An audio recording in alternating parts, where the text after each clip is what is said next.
My business partner told our investors I built this company alone. He just showed up for meetings. They believed him. I didn't argue. I just walked out and called my lawyer. By morning, he learned who actually owned the patents. The conference room smelled like expensive coffee and ambition. 23 investors. I counted them while Marcus was setting up his laptop, connecting it to the projector with that casual confidence he'd perfected over 3 years of partnership. 23 people representing approximately $12 million in Series B funding. The kind of money that would take our company from promising startup to legitimate player. Our company. Except Marcus kept saying my company in his prep emails. I told myself it was just nerves. Just Marcus being Marcus. A little too focused on himself, but ultimately harmless. We were partners. 50-50 split. Equal ownership. We'd signed the documents in his lawyer's office 30 months ago. Shaken hands. Talked about building something that mattered. The presentation began at 10:07 a.m. Marcus clicked to the first slide. Our logo. The one I'd designed at 2 a.m. in my garage, tweaking pixels until it felt right. Tech Vault. Clean. Modern. Professional. Good morning, Marcus said, flashing that smile. The one that had convinced me to partner with him in the first place. Warm. Trustworthy. Thank you all for being here. I'm Marcus Chen, founder and CEO of Tech Vault. Founder. Singular. My stomach twisted slightly, but I pushed it down. Semantics. He probably just meant to say co-founder and forgot. Marcus clicked to the next slide. My slide. The one showing our proprietary encryption algorithm, the breakthrough that made everything else possible. 3 years of research. 18 months of development. Countless nights in my garage, coding until my eyes burned and my hands cramped. This is what makes Tech Vault special, Marcus said. Military-grade encryption that's actually user-friendly. I spent 2 years developing this algorithm. Most encryption is either secure or accessible, never both. I solved that problem.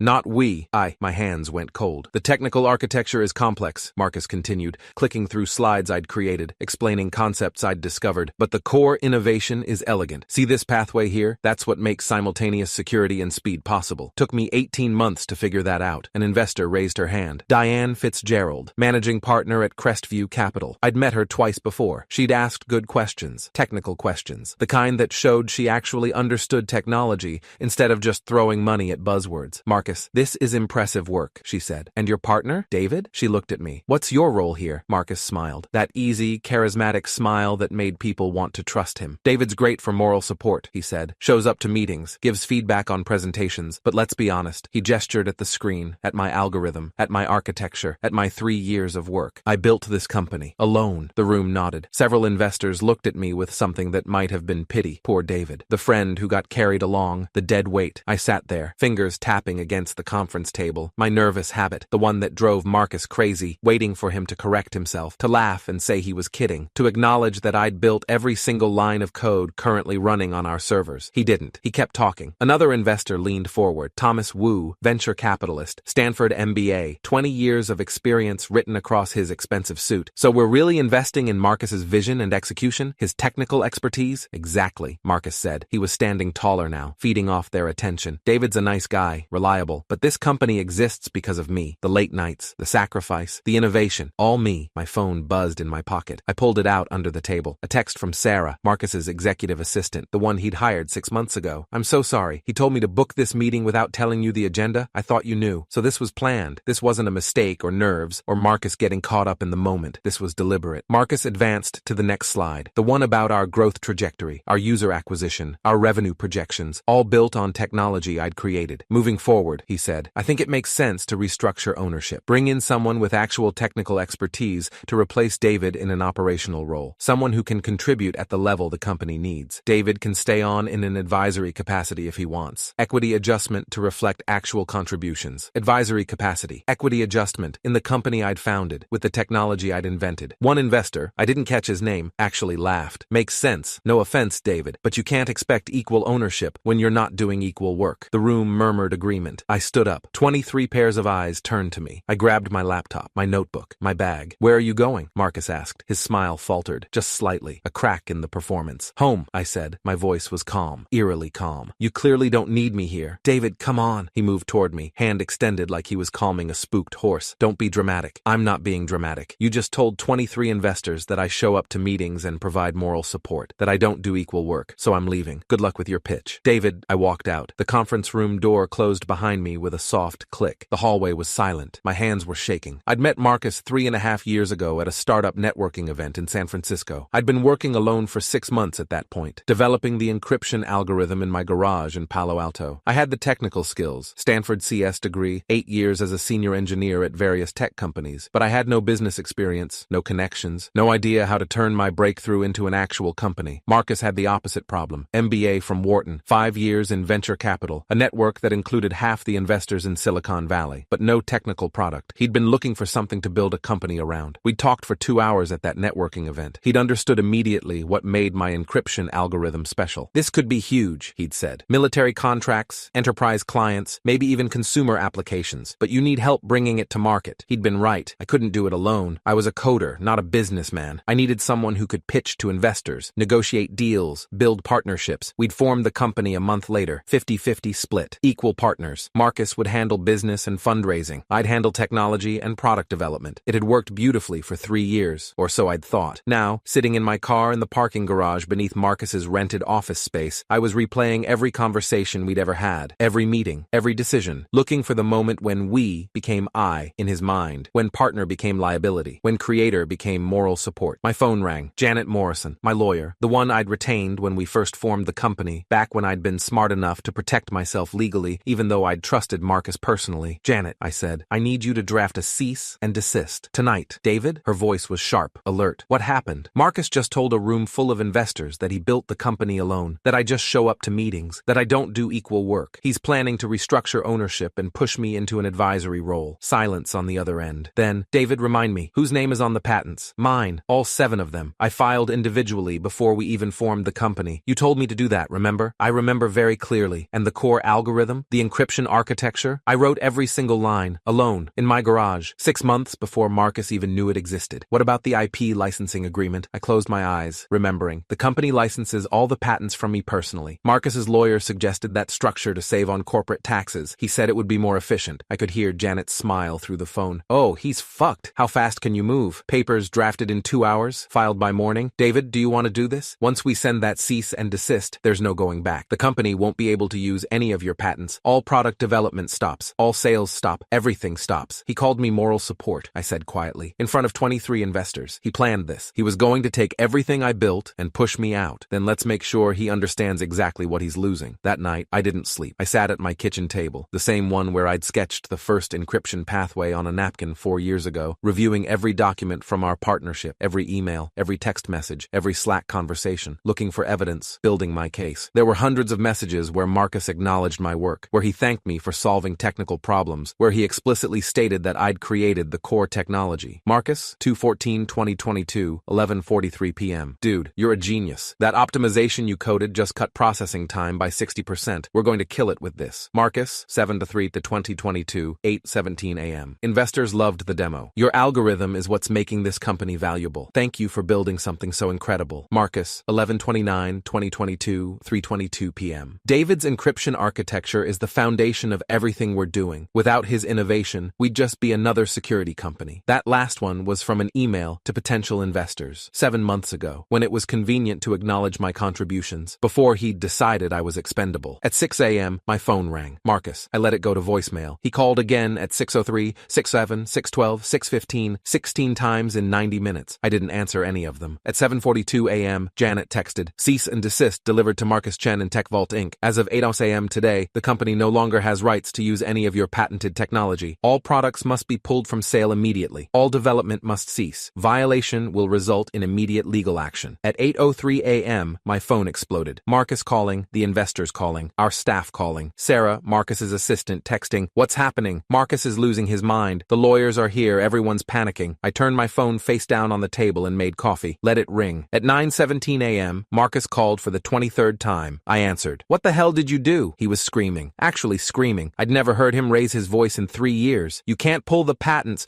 You'll destroy the company. Your company, I said calmly. The one you built alone. Remember? David. I didn't mean it like that. Yes, you did. You said it in front of 23 investors. You planned the whole thing. You were going to restructure ownership and push me out. Sarah told me you deliberately didn't tell me the meeting agenda. Silence. The kind of silence that confirms everything. I want to renegotiate, he said finally. His voice was different now, smaller, desperate. We can fix this. No, David, please. The investors are furious. If we can't ship product, if we can't develop new features, the deal is dead. The company is dead. Sounds like a you problem. I'm your partner. No, I said. You said I just show up to meetings. You said I provide moral support. Partners don't say that. Partners don't plan to restructure each other out of their their own company. What do you want? His voice cracked. More equity? Voting control? My resignation? Name it. Anything. Just give us back the patent license. I took a sip of coffee. It was good coffee. Ethiopian blend. I'd bought it with revenue from the company, from products built on my technology. I want you to call every single one of those investors, I said, and tell them the truth. Done. I'll do it right now. I'll send emails. Not emails. A conference call. Today, with all 23 investors, and me on the line, listening. Fine. Yes. Anything. You're going to tell them that you lied yesterday, that I created the core technology, that I wrote every line of code, that I own all the patents, that without me, there is no tech vault. I'll do it. I swear. And then, I continued, I want you to resign as CEO, give up your shares, sign a document admitting you deliberately misrepresented contributions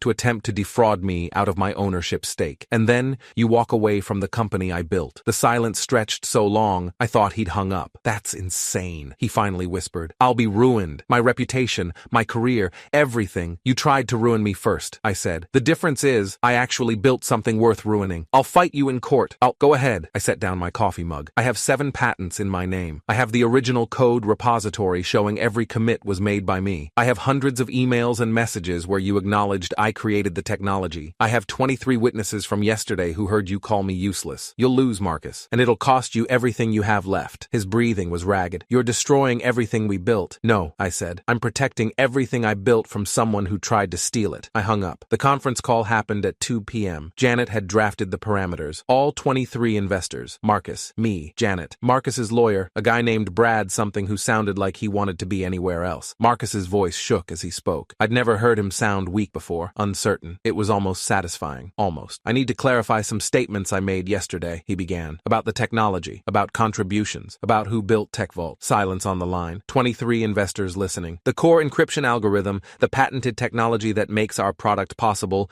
was created entirely by David Reeves, not me. David invented it, developed it, and filed the patents before we even formed the company. He paused, swallowed audibly. I misrepresented his contributions yesterday. I implied that I built the technology alone. That's not true. David built it. I provided business expertise and connections, but the actual innovation, the actual product, the actual value, that's all David. Diane Fitzgerald cut in. So yesterday was a lie? Yes, Marcus said quietly. Why would you lie about something like that? Thomas Wu's voice was ice. We're about to invest $12 million.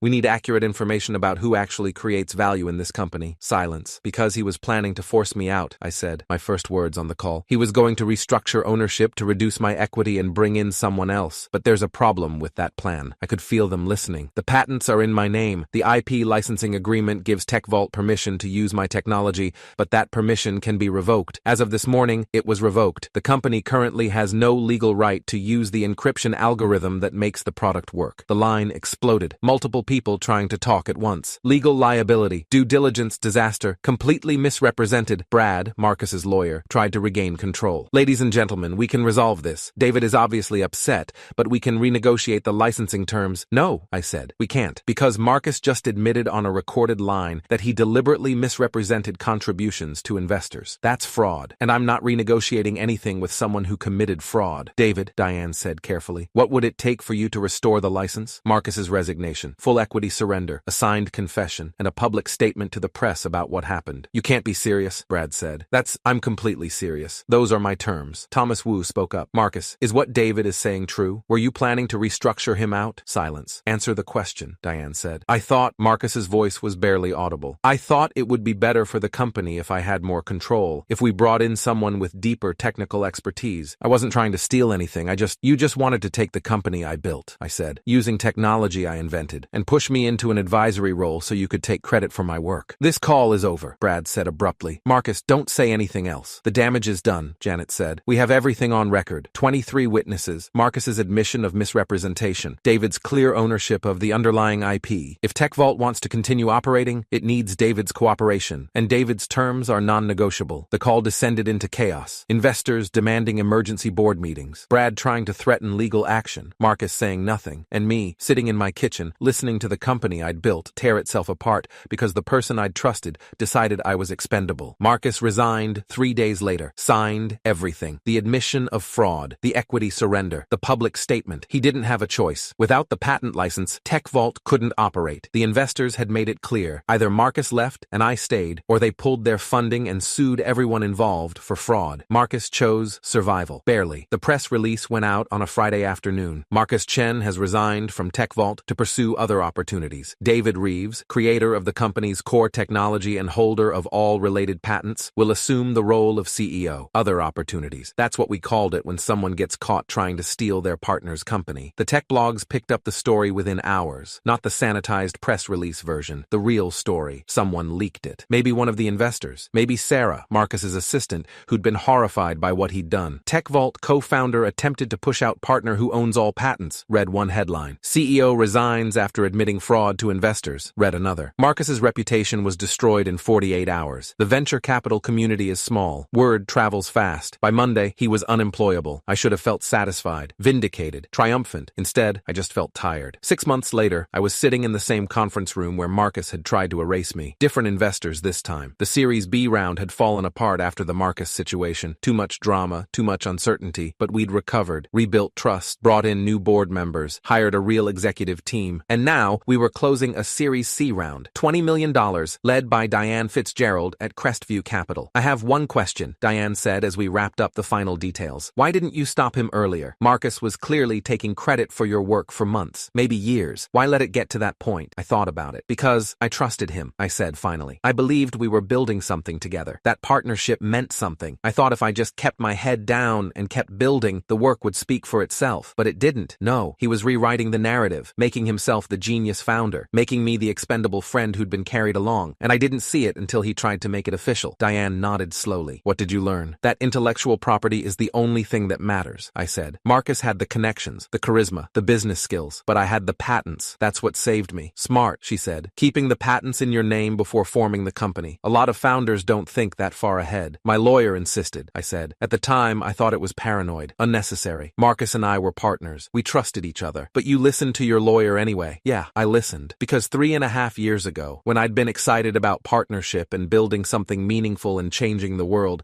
Janet had sat across from me in her office and said very clearly, David, I hope Marcus is trustworthy. I really do. But hope isn't a legal strategy. File the patents in your name, just in case. Just in case your partner tries to steal everything you've built. Just in case we becomes I in his mind. Just in case you need to walk out of a meeting and make a phone call that destroys his career and saves yours. I saw Marcus once after he resigned, 3 months later. Coffee shop in Palo Alto. I was there to meet with a potential hire. He was there alone, laptop open, looking smaller somehow, diminished. Our eyes met across the room. He stood, walked over. David, he said. Marcus, can I? He gestured at the empty chair at my table. Just for a minute? I should have said no, but I nodded. He sat. I'm sorry, he said, for what I did, how I did it, all of it. Okay. I convinced myself it was justified, that I was the one making the company successful, that you were just the technical guy and I was building the business. I lost sight of who actually created the value. You tried to steal my company, Marcus. I know. He stared at his hands. I've been in therapy, trying to figure out why I did it. My therapist says it's ego, that I couldn't handle not being the genius, that I needed to be the one who built something from scratch. Did you tell your therapist you tried to commit fraud against your business partner? He flinched. Yes. What did they say? That I destroyed the best partnership I'd ever have because I couldn't share credit. We sat in silence. I'm working at a consulting firm now, Marcus said. Junior level. Starting over. No one in VC will touch me. Every tech company in the valley knows what I did. What did you expect? I don't know. I guess I thought... He trailed off. It doesn't matter what I thought. I was wrong. You built something incredible, and I tried to take it because I was insecure and arrogant and stupid. Yes, I said. You were. He stood. I hope TechVault succeeds. I really do. You deserve it. He walked away. I watched him leave. This person I'd trusted, who I'd built a company with, who'd tried to erase me and steal 3 years of my work, and I felt something unexpected. Not anger, not satisfaction, just nothing. He'd already lost everything. His reputation, his career, his future in the industry he'd spent a decade building connections in. I didn't need to punish him further. The truth had done it for me. TechVault is worth $340 million now. We closed the Series C with Crestview Capital, hired an incredible team, landed contracts with 3 Fortune 500 companies and the Department of Defense. The encryption algorithm I developed in my garage, the one Marcus tried to claim he'd built alone, is now protecting data for millions of users. I'm the CEO, sole founder on all the press materials, 100% of the equity, minus what I've granted to employees and what the investors own. Last week, someone asked me in an interview what I'd learned from the Marcus situation. I thought about it carefully. I learned that you can't assume good intentions, I said. Even with people you trust, you have to protect yourself legally, document everything, and most importantly, never give up control of your intellectual property. The interviewer pressed, do you regret partnering with Marcus? No, I said. He taught me something valuable. He taught me that the person who owns the patents owns the company. Everything else, the charisma, the connections, the business skills, that's all replaceable. But if you create something genuinely innovative and and you protect it legally, no one can take it from you. Not even your business partner, especially not your business partner. Because Marcus had been right about one thing. I did just show up to meetings. I showed up to meetings that discussed technology I'd invented, products I'd architected, patents I'd filed, innovations that existed because I'd spent 18 months in my garage, coding until my eyes burned, solving problems that Marcus couldn't begin to understand. He'd thought he was the irreplaceable one, the visionary, the founder who mattered, and maybe in a different world where I hadn't listened to my lawyer, where I'd filed the patents under the company name instead of my own, where I'd trusted instead of verified, maybe in that world he would have been right, but not in this one. In this world, the partner who tried to restructure me into an advisory role learned a fundamental lesson about how technology companies actually work. You can replace a CEO, you can replace a business development person, you can replace the charisma and the connections and the ability to pitch investors, but you can't replace the person who owns the patents. You can't replace the engineer who built the algorithm that makes your entire company valuable. You can't replace the founder who shows up to meetings about technology only he understands. And when that founder walks out of your conference room and calls his lawyer, when he revokes the license that lets you use his intellectual property, when he forces you to admit in front of 23 investors that you lied about building the company alone, that's when you learn the difference between being charismatic and being irreplaceable. Marcus learned that difference at 8:03 a.m. on a Tuesday morning when his phone exploded with panicked calls and he realized that "I built this company alone" becomes "I destroyed this company alone" the moment the actual builder takes his patents and walks away. I built TechVault, not Marcus. And when he tried to take credit, tried to erase me, tried to restructure ownership, I didn't argue. I didn't fight. I didn't defend myself in that conference room. I just walked out, called my lawyer, and let him learn who actually owned the foundation his career was built on.